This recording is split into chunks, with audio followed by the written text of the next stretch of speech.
Hello, everyone.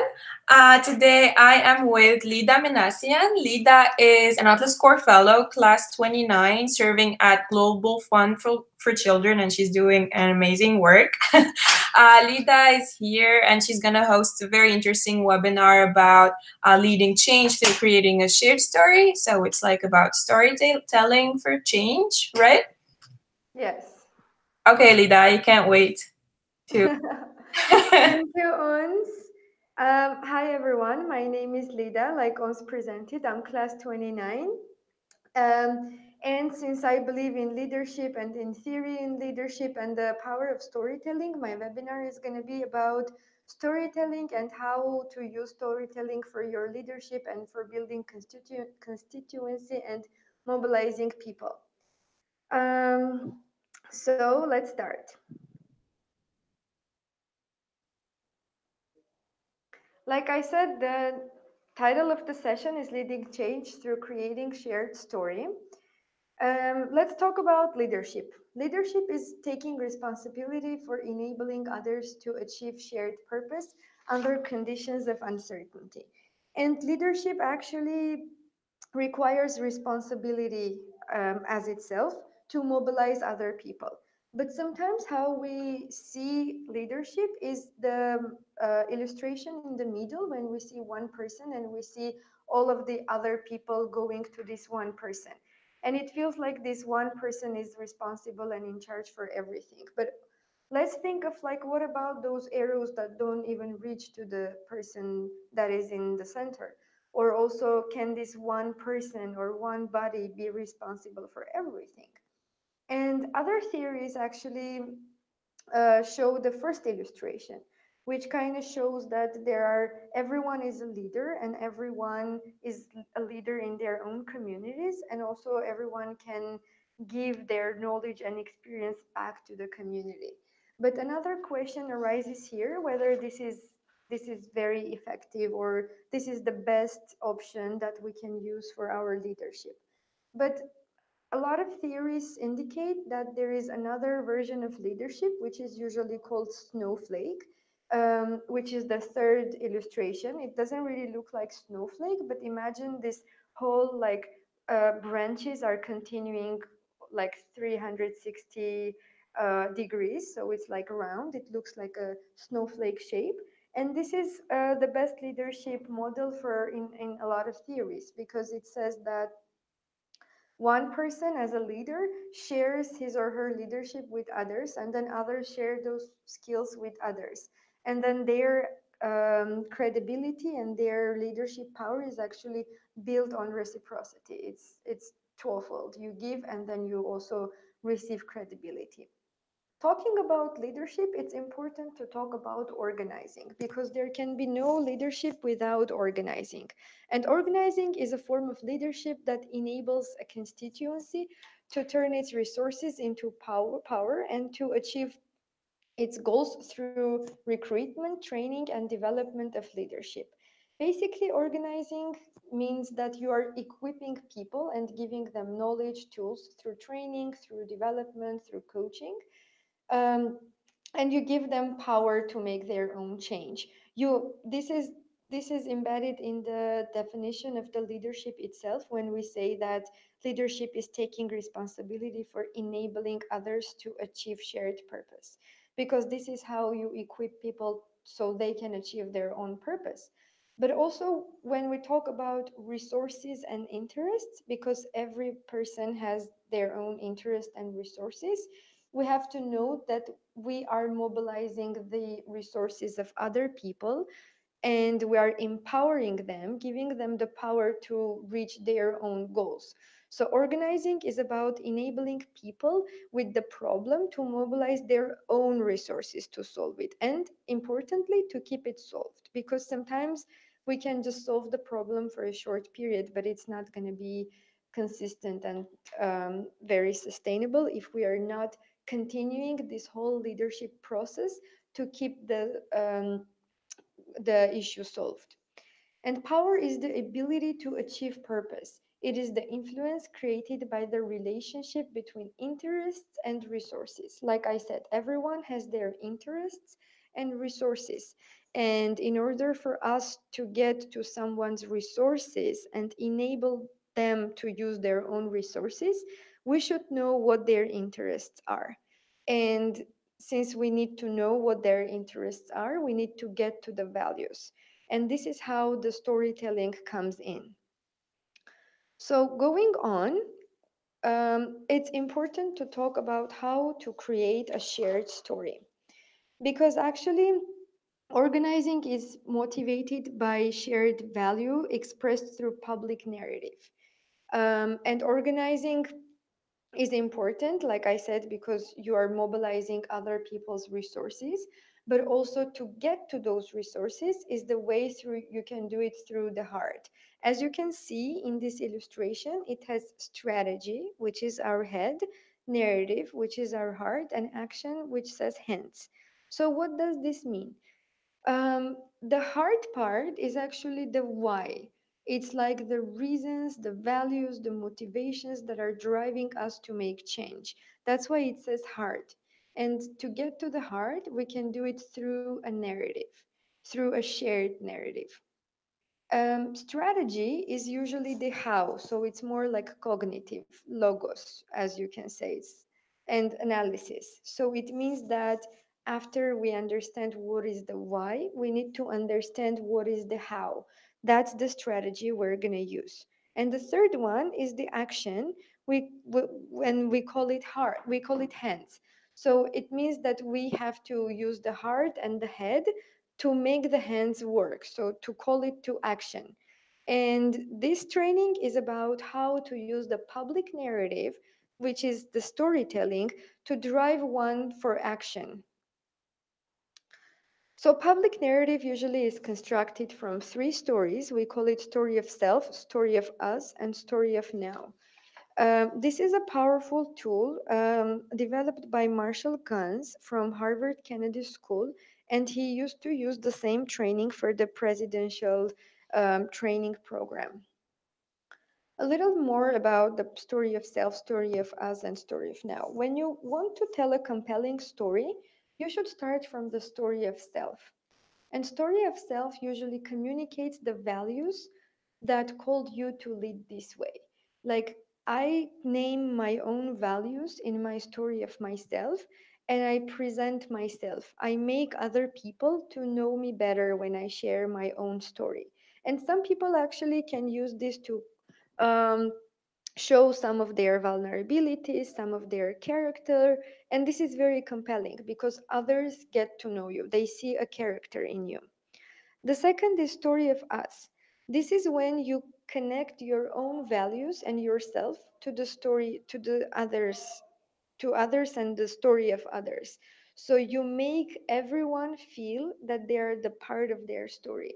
So whatever you are sharing with them, they feel themselves, they see themselves, and they feel that they're part of this story.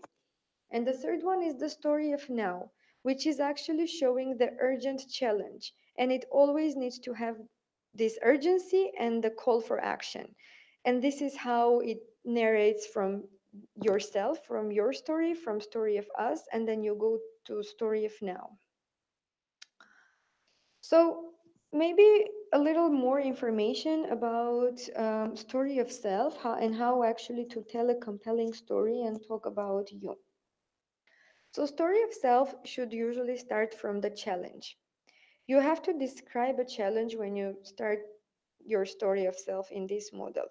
And the challenge you describe can be anything. It can be a minor challenge, it can be something big, but what is the important thing when you start telling your story is to start with something illustrative, something that talks about the feelings, about the space, about the environment of the story you're telling. For example, when I start telling a story like this, like one day I was in the balcony, like summer breeze was there, and the sunset, I was seeing sunset, and then I felt that like this idea is just bothering me for a long time, and then you like describe the challenge. So it's important to provide this whole environment where the challenge is described. And then the next step in this story of self is the choice. So it's important to say what kind of choice you made to address this challenge that you just described. Again, the choice can be anything, but it's important that it's kind of detailed, but also very specific. You don't want to be very long about this, but you also have to kind of give full information what exactly choice you made. And then the third one is the outcome. So after you made the choice, what was the outcome? Why are you telling this story? Because if there is no any outcome, like any plot or moral, the story will be no sense. It will be like, okay, so you described the challenge and then there was some kind of a choice, but then what was the outcome? Why you are telling this story? So this is the basic story of self structure. Later, like in the end of the webinar, we will be able to watch a story of self and story of us and story of now by Barack Obama, which is considered one of the most powerful storytelling examples used by a lot of storytelling trainers.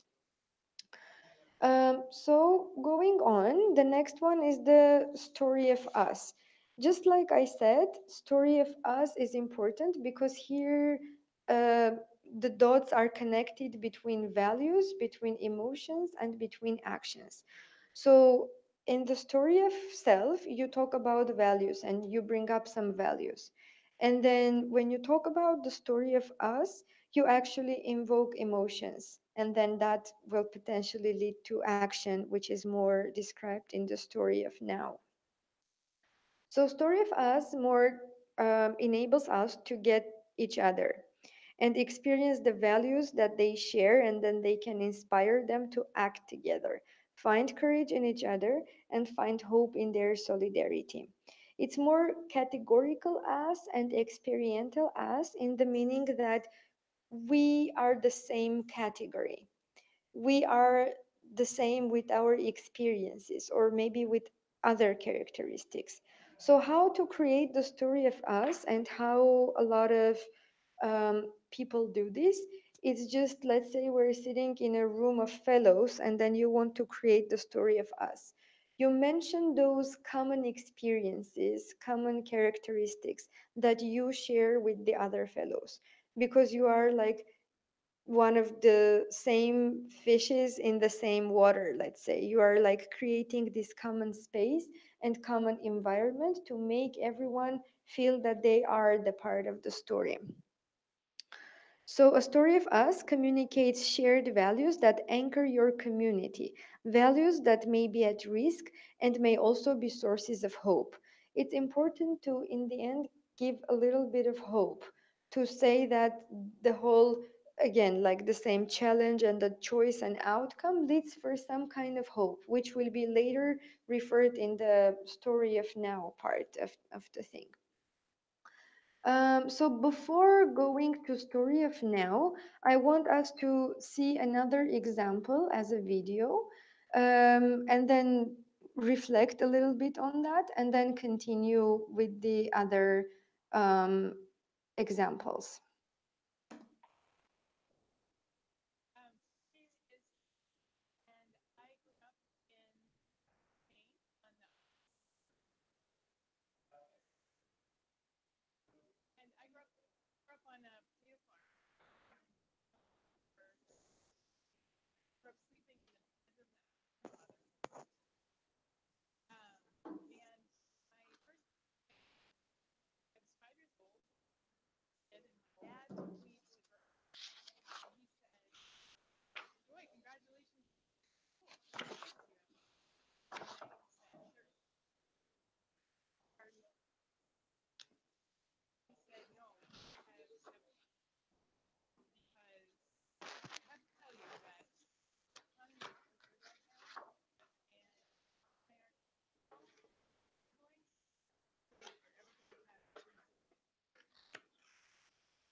Sorry.